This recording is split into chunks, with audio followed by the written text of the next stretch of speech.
Hello there guys, welcome back to another episode of the Retro Brown Solo Run Challenges, and today we're back in Johto with Ariados, the bug poison type Pokemon, the evolution to Spinarak. Yeah, Spinarak's awful, Ariados is awful, this is gonna hurt.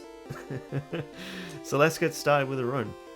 First off, let's talk about the stats. So even though it's an evolution, it is a bug Pokemon, so its stats aren't great. We do have a really good 90 in attack, but that total of 390 is just not great for an evolved Pokemon. But considering we are an evolved Pokemon, we actually do start off with quite a good array of moves.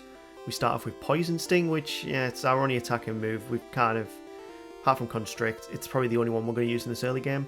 String Shot, Scary Face, Constrict. Scary Face, fair enough. It can... It gives the stat drop, same with String Shot on the speed, but Poison Sting is going to be our main move that we get, and we do get stab bonus on it because we are a bug poison type. And as you can see, we also have that chance to poison the opponents, and that makes battles quite a bit easier. Plus our 90 in attack, it actually is pretty damn good. So we don't start off the game with the worst chances really. Now we are going with a different name for the rival this week. I've actually messed up here. The rival for this week is a guy who has commented and liked most of my videos, watches them religiously. It's Jubbles. We're going with you for the rival this week, and thank you very much for your support with the channel. It is really appreciated. So, considering we're a bug poison type, first gym we don't have a great matchup against. We're going against Falconer with his flying types. So after we've been through Sprout Tower, it made sense to go there and get a few levels up first, because even though we don't get another attacking move until level 17, level 14 gives us enough attack, it gives us enough HP to actually get through both of his bird Pokemon. We do get a lucky poison there, and without that poison we actually would have lost. So it's a first time victory against Falconer, and we can move on to Azalea Town, which we should have a much better matchup against. Considering Bugsy's got bug type Pokemon, we've got Poison Sting which can do super effective damage. We should have a pretty easy time, but before we go against Bugsy, it makes sense to see how Jubbles can actually match up against us here. So in Azalea Town we have leveled up, we have picked up Nightshade, which is a great move, especially in the early game. If you're not aware of what Nightshade does, it does the exact amount of damage to whatever your level is. So in this circumstance, we're doing 19 damage. And that's going to be enough to two-shot that Ghastly. And we don't take too much damage from it as well. The Quilava, as long as it doesn't get out an Ember, we should be fine to take it out in 2 or 3 Nightshades. We do miss with one of them, we get hit by Ember again, and yeah, unfortunately we lose this first attempt. You win this time, mate. So instead of going straight back into it, I think we need maybe 1 or 2 more levels. We'll go against Bugsy, we'll see what we can get up from there. So the best thing about Poison Sting, even though it is a terrible power move, they are weak to it, so we can take them out quite comfortably. We can get the poison chance on them as well. If we don't use Poison Sting, we'll go for Nightshade. Considering Kakuna is bug poison as well, it made more sense to go for Nightshade. And then when the Cypher comes out, we're not even going to bother with Poison Sting. We're just going to go straight for the Nightshades and take it out as quick as we can. And it becomes a very easy battle. We didn't even go past half health, and we've beaten Bugsy, so we're level 21 and we can give Jubbles another try here. So the moves that are coming up that I'm actually really interested in, and especially before we even get to Whitney, we want to go and pick up Dig. But that we can only do that once we've beaten Jubbles here in Azalea Town. So we've got Nightshade, it's doing 21 damage now instead of 19, and we can take off the Ghastly without being put to sleep. Quilava comes out, yeah, we are getting hit by Embers, but we're doing a lot more damage now, and we should be able to stall out the amount of Ember damage coming in. We've got 9 HP going into the Zubat. And the Zubat, I don't think it'll be a problem whatsoever. Its best move will be Bite. And it's only doing 4 damage, so it's an easy win in the end. So moving on to Whitney, we've got different moves coming up now. At level 25 we can learn Leech Life. Now, I didn't realise at this point in the game that Leech Life would be a move I should carry with me to the late game. Which is it's crazy to think about. It's only got 20 base power, but because it recovers your HP, you can keep up your HP quite well during the battles. And what I was really surprised of Yes, we are an evolution, but we are a bug type.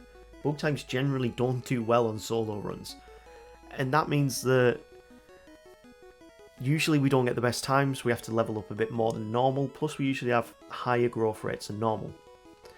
But I went and picked up Dig in the national park beforehand, before going against Whitney, and because we had Dig, we could make sure that her rollout was not doing much damage against us. And we get a few clutch critical hits. It all came down to this last hit, and we managed to take out Miltank on the first time. We are level 26, yes of course, but it became possible at level 26, so I'm rolling with it.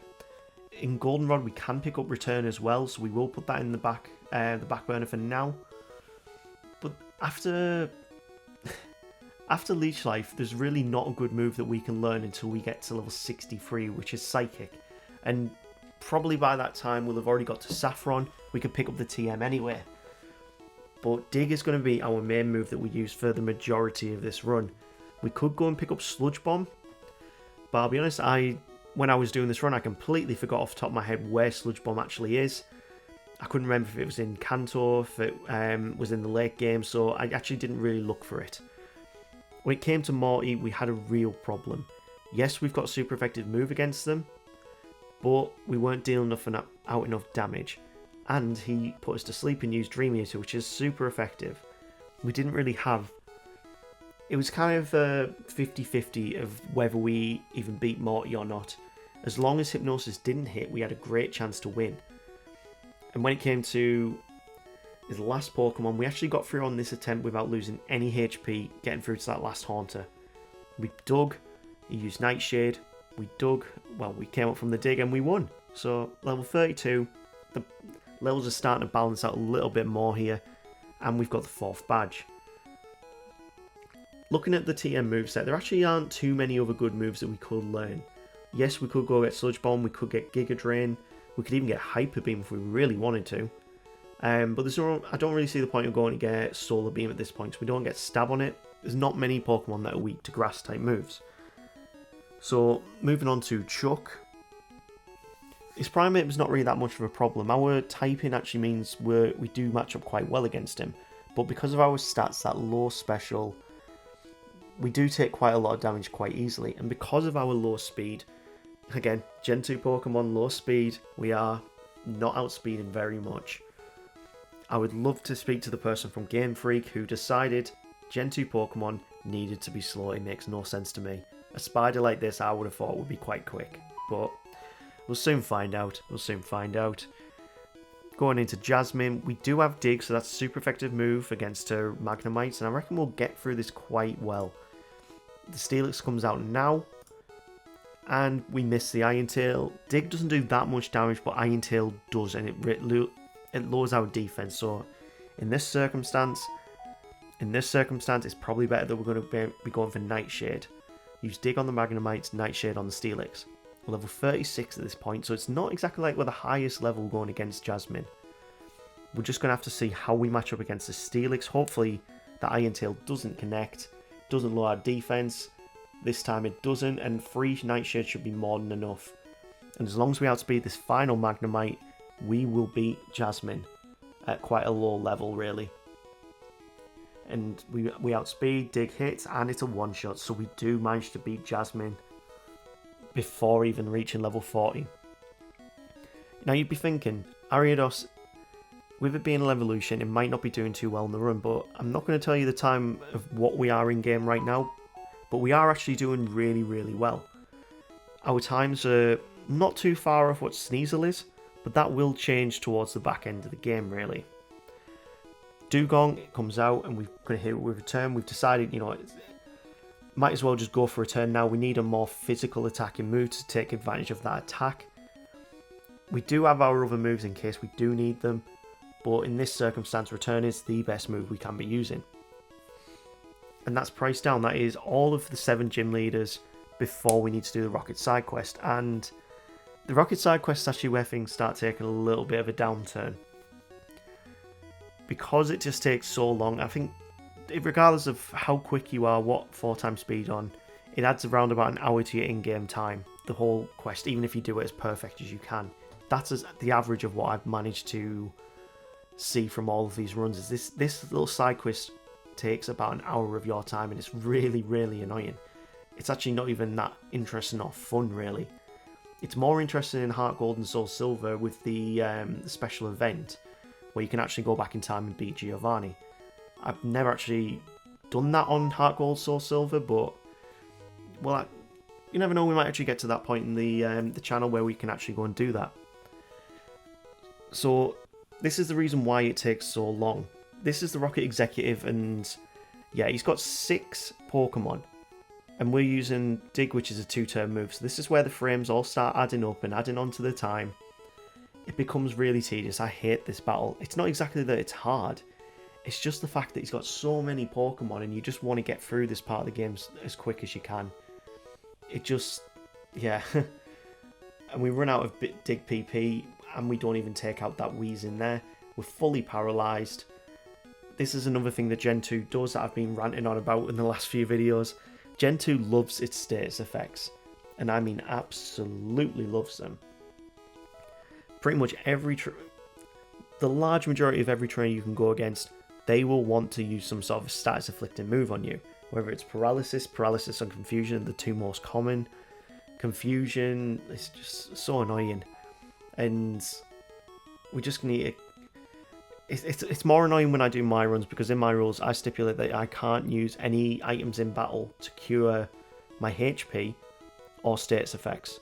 So that's why a lot of my runs become really long, and also why my levels look a lot higher than maybe people who use items in battle or they use held items, for example. If I was using a Quick Claw, to be fair, I'd probably be able to do a lot of these runs a lot quicker than you'd ever see. But I don't use held items because I want to make it harder for myself. And yeah, it literally is, that's the reason. I think a lot of people's solo runs have better times on them because they use those held items.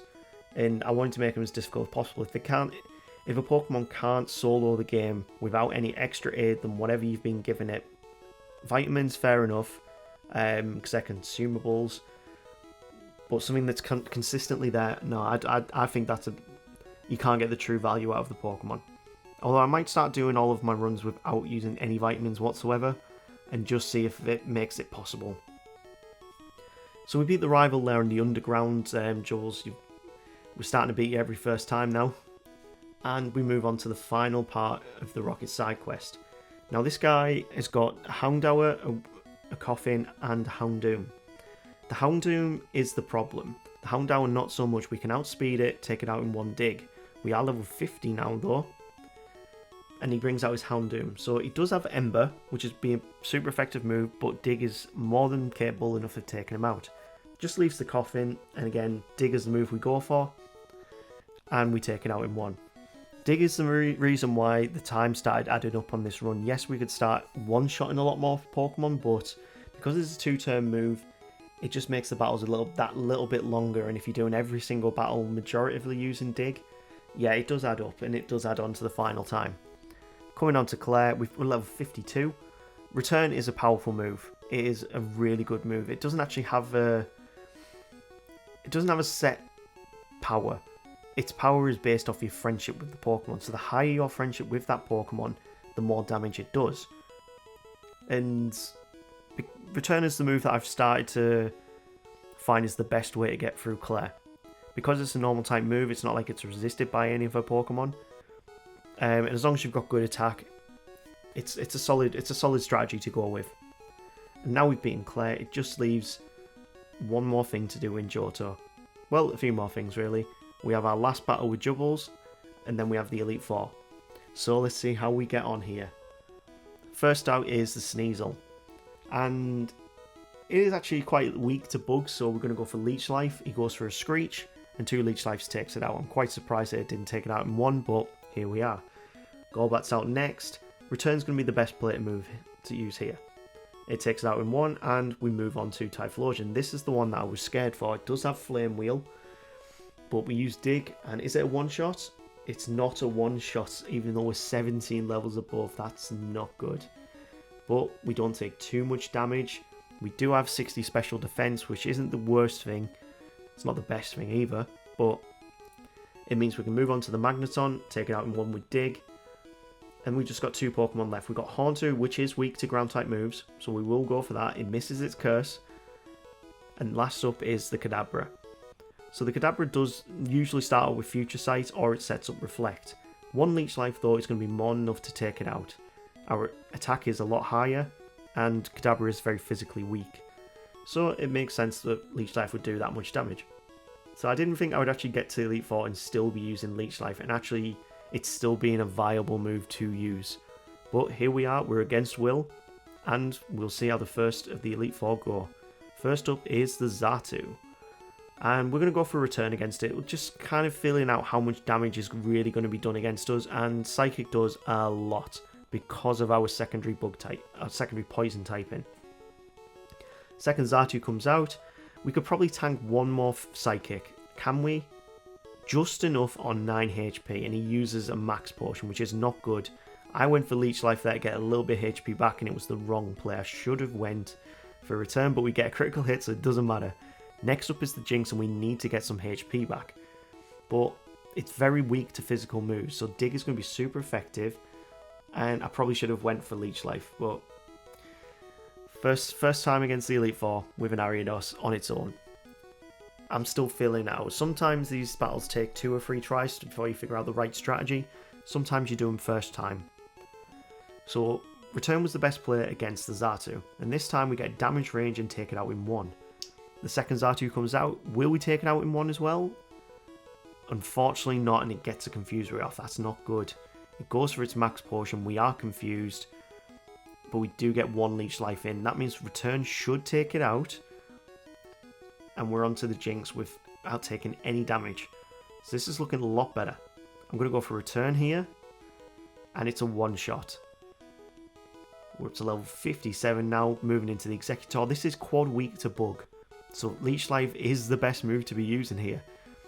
It does go for a Psychic, which does massive damage. We get a special defense drop, but we get a little bit of HP back with the Leech Life. Last up is Slowbro, and again, we're going to go for Leech Life. As long as he doesn't use Psychic. Okay. Time to put your head in gear, Tom. Time to put your head in gear, Brown. Let's see how we do. So, level 58, we've gone up 2 more levels just to give ourselves a little bit more attack. And it's a definite one-shot against this first Xatu. Second Xatu, it is a one-shot, so that means that the Jinx as well should be a one-shot with Return. I don't know why I try and mix up the moves sometimes. I should just be using Return where and as I need to. So Return against the Executor. Is it a one-shot? It's not a one-shot, but he does set up his light screen or his Reflect. Which one of the two was it? I think it was his Reflect. And next out is Slowbro. Return is not going to do very much because of that Reflect. So we're going to go for Leech Life. Doesn't really do that much. And because so much stat increases have happened, this is why we kept Nightshade. Because it always does consistent damage, it ignores any stat boosts of any kind. So it was a better move to have used against that Slowbro. Next up is Koga. And his first Pokemon is, of course, an Ariados. So it's Ariados v Ariados. And we move first, we hit first, and we do half damage. Okay, that's not too bad. But it goes down the second dig, and we move on to his next Pokemon. So his next Pokemon is always the Venomoth. It's a bug poison as well, so Dig does actually hit Venomoth, and Psychic does big damage.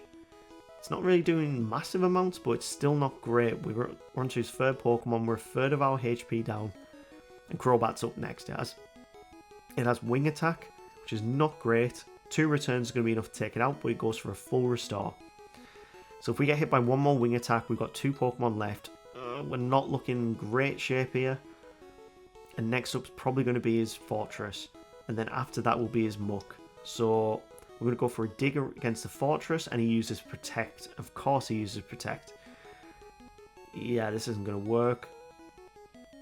I was kind of hoping that if I use Dig, he would use Explosion. But unfortunately he doesn't go for it, and he uses Swift. So it's going to be another reset here. The big problem there was that Crobat, because it outsped us. We can't really do much to outspeed a Crobat, even at our level. So we need to make sure that we can get through the first couple of Pokemon without losing too much HP. We get through the Ariados without losing any HP, and next up is the Venomoth. So I'm going to go for Return this time. It does take it out in one, so it was a better play to have made. Again, I should have just went with Return. Now the wing attacks from the Crobat come out. Can we one-shot this Crobat? We still can't one-shot it. It's not even doing 2/3 damage. And we're back to 76 HP against the Fortress. I was really hoping that it was going to go for Explosion, but it doesn't. We can use Nightshade to do consistent damage. And it keeps using Protect whenever we use Dig. It's not great. I should have learned my lesson, but I went for it 3 times and he just kept using Protect at the right moment. So decided I'll get a little bit of HP back. Didn't really work. So he goes for Protect that turn. He misses. He uses Swift, so that means Nightshade will now take him out in one shot. I didn't want to put him into Explosion Rage at that point. So last up is the Muck. I'm going to use Return to start off with. And he goes for Acid Armor. So one more Return is more than enough to take him out. And that's Koga beaten. And it brings us on to Bruno. As you can see there, I didn't cut that bit out, but we are at 4 hours and 19 in-game minutes. This is a quick run, but this is where it kind of takes a bit more time. So, Hitmontop is not a great matchup. We're going to use Return because we do outspeed it just, and he goes for Dig. This means we can use our Dig and miss his Dig, and he uses Detect, so no damage actually happens in that. Nightshade is enough to take him out, and we're onto the Hitmonchan. We're going to go for Dig. It may not be super effective, but it's still going to do at least half damage, and we can at least chip him away to get a Return in. So we're at level 60 now, going into the Hitmonlee. Oh no, he's gone for the Onix this time. Usually he goes Hitmonchan then Hitmonlee, so that's quite unusual he's gone for the Onix here. But I guess Onix is super effective with Rock Slide, so we have taken a canny bit of damage and we've got 2 Pokemon left. Return's going to be the best play for against the Machamp. Its defenses aren't great, but it also does have Rock Slide from 60 HP, and we still got Hitmonlee to go. If we can hit our returns and he doesn't do much damage, or we get a miss on the high jumps, it doesn't matter, we take him out in one. And that's Bruno first time, which I think most people were pretty much expecting. It is Bruno at the end of the day, and we don't have Psychic yet. If we had Psychic, we probably would have done that battle a lot quicker, but I didn't want to be up 3 more levels. Next up is Karen, and bug type moves are super effective against Dark. That sounds great in hindsight, but our best bug move is Leech Life, which is an awful move, but we can get some HP back. It means the confusions aren't the worst thing in the world, but we miss a lot of attacks because of Sand Attack, and he just keeps chipping away at us with his Feint Attack, which always hits. And we're at half HP going into the Houndoom, which is not a good position to be in. We're going to go for Dig, and we miss because of all those Sand Attacks. Yep, that sounds about right for this channel. Alright, we're just going to go for it. Return. Sand Attack. Return. Takes down the Umbreon. That was the most annoying Pokemon. So next up is the Houndoom. We're going to go for Return. Is this a one-shot? It is. It's a one-shot. And we're through the Vileplume without losing any HP. Return would have been the best move to use there if it had hit, of course. We are paralysed now. Always fantastic on these runs. I hate these status effects. Imagine if my rule set I actually allowed myself to heal whatever status effects that came in. It would make these a lot quicker, a lot less tedious. And again, we've been cursed by the Gengar. Nightshade's our best move to use against it, and we've only got the Murkrow left. So as long as we make sure we hit, we can beat it with a Return. And that is the battle. That is two attempts on Karen, and we're through to Lance. So I'm not too sure how we're going to do against Lance here. We don't have a super effective move against him. And some of his Pokemon do have rock moves, so we're not in the best position. But Return is a powerful move. We're going to start off using that against the Gyarados, and he goes into Rain Dance. Now this is actually perfect because the next Pokemon that's going to come out is going to be that Charizard. Or the Aerodactyl. Damn it. In every other run apart from this one, he brings out the Charizard next. But he probably didn't bring him out there because of Rain Dance, which is annoying. and it also means that Rain Dance is going to quit after this one, and Charizard's got a free attack to... Oh no, we outspeed. I don't remember this attempt at all. But we lose either way, and it's time to try again. So, Gyarados first. It's going to go for a Rain Dance. We have taught Hidden Power, which ended up being Hidden Power Rock. Perfect for us. And we can take out the Gyarados in 2. We're level 67 here. We have changed our moves up a little bit to do the Lance battle. We have got Swagger, we have got Return, we have got Hidden Power, and we've got Psychic. So we've got a good range of moves here to use. We don't have any healing moves, but yeah, we're going to try that again. Maybe that wasn't the best moveset to use. Let's see how we do again. So we're keeping with that same moveset. I feel like it is going to be the perfect one to use, but we are level 71. This is where the time started creeping up more and more. Because we had to go back and we had to train a little bit, then move back through the Elite Four and make sure we could actually win. But Hidden Power Rock is tearing through his team. And the Dragonites are weak to it as well, but Return is still a powerful move. And we're on to the last 2 Pokemon. We're on quite good HP. We just get Hyper Beam there and Paralyzed. And we're on 95 HP for this final Dragonite. He used Hyper Beam and 2 Returns takes him out, so we do manage to beat Lance. But we had to get up a lot more levels than you were probably expecting. Level 72 for an evolved Pokemon to beat the Elite Four is not that great. But we can see what the final time was. And we can move on to Kanto and see how we do against Red. So 4 hours and 31 minutes. We didn't actually lose too much time, but we still managed to lose a lot, about 10-15 minutes maybe. So Blue is not that bad of a battle really. Level 78 going into this, and Hidden Power Rock is still a very powerful move to be using. Psychic is a good move to use, but now the Sandstorm's step up, we're kind of against the clock here. Return is the best move for Arcanine, and we'll move up to level 79. As long as we outspeed this Alakazam, we don't, and he does a powerful Psychic attack. We've got 2 Pokemon left, and the Sandstorm knocks us out, so we've got to do something different here. What I'm going to do is I'm going to use Swagger on the Pidgeot, and then use Return. So that gives us enough time to get through without losing any HP. We've taught Giga Drain now over Psychic, and we can move into going against the Arcanine. So Arcanine is confused, we use Return, and the strategy works, guys. This is why I like Swagger. It's a great move. We have used Swagger against the Alakazam, it hits itself Confusion, Return takes it out. Again, Swagger Return, it's a powerful type combo. We Swagger Return again. Can we do it on the Executor? Nah, we're just going to go for Return. We probably do need to Swagger it a bit. It does set up Leech Seed and full restores, but I don't think, unless he uses Psychic, that we would lose that battle. And level 80 we beat Blue, which is pretty good, but it's not that good when it comes to Red. So we have changed our moves up a little bit. We've now taught Rest and Curse. And what we're hoping for is this Pikachu complies and doesn't use Charm. Because if once that happens, we can just keep using Rest, using Curse, and get our attack up as high as possible.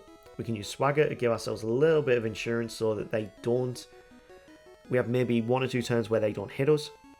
But this is the strategy we're going to use to try and get past. So there goes the Pikachu. We've got full Curse set up against the Snorlax. The big problem is going to be when it comes to this Charizard. Sunny Day gets set up, and I try my best, but even a full Return is not going to do enough against that Venusaur. And this is where that good run starts to go downhill, because as soon as that Flamethrower comes out, it doesn't matter what level we've been, that Flamethrower just keeps taking us out, and we have to keep getting up levels. And we're at level 95 on this attempt for an evolved Pokemon. Togepi did this with much lower base stats in the level 80s, and we're an Ariados and an evolved Pokemon who can't even do it in the 90s. So yeah, this shows how bad Ariados actually is, how weak it actually is. Yes, it's got good attack, but that's really all it's got going for it. That speed is just so detrimental. At level 95 we managed to tank a Flamethrower for the first time, but the Espeon Psychic takes us straight out. And we actually had to go to level 100. I never thought we would actually have to be level 100 to do this, but we had to be. And we had to learn Double Team again. This is the second bug Pokemon in 3 videos that's needed Double Team to be able to even make it possible. I tried so many move variations. I tried adjusting my stats. It just didn't work. Double Team was the only thing that made this possible, and this made this run go from being quite a mid-tier run down into the very bottom tiers because I had to use Double Team. That is a bit of a rule for my channel. If I have to use Double Team, to be able to even complete the game at level 100, then yeah, it's a bad Pokemon, and it's going to go in those very bottom tiers. So once we've finally set up our Double Teams, we've set up our cursors, yeah, we can actually get through this fight. And it pains me to say this is how we have to do it, but when I've tried so many times at level 100, you get so sick of trying and trying, and then you try Double Team one time and you actually win. This is the only time I tried it with Double Team, and this is the only time I beat Red. So yeah, that'll tell you more than enough of how broken Double Team is and how broken evasion moves are. It's why I banned them on my rule set. But yeah, this is how we managed to beat Red as an Ariados. It doesn't make me confident for when Spinarak comes out on the wheel as well. When Spinarak comes out on that wheel, we're probably going to have to go around the same malarkey, and that'll be how we beat Red in the end. But yeah, that is Red beaten with an Ariados because of Double Team. You can tell I'm not happy by it, can't you? But either way, the run is done. We are endeavouring to get through every single Pokemon. Let's see what our stats were like to finish that off and what our end time was. So level 100 Ariados has managed to complete the game. We got Rest, Swagger, Double Team, Return. And there are our stats, so you can see how bad that speed is. It's not the worst, but it's also really, really bad. And we finished that in 7 hours and 4 minutes. So remember the time that we finished the Elite Four in? That's how many more in-game hours it took us to get to this point, which is awful. So it was an extra 3 hours to get to this point. And yeah, it'll put Ariados into those lower tiers. And there's nothing much else we can do about that. It's a pretty awful Pokemon. But that being said, now that we've got to this point in the video, you guys know now what's coming next. We are doing the spin of the randomizer wheel for next week's video. So let's see what we get. First up, we are going to get, let's see, spin that wheel, let's spin that wheel. Sudowoodo, the Mimic Pokemon. Rock Pokemon in Gen 2. I haven't tried that yet. What? Oh, God's sake. Am I really going to do this to myself? I think I'm going to do this to myself. Oh, Brown, what are you doing? Blissy's third as well. No, we're going to go with Wobbuffet. No, we're going to do a Wobbuffet run, guys. I really hope you guys appreciate how much torture this is putting me through. Gen 2 is nowhere near as fun as Gen 1, but if you guys have got this point in the video, smash that like and subscribe, you legends. And we'll see you next week to do the Wobbuffet run. Let's go, guys. Take care.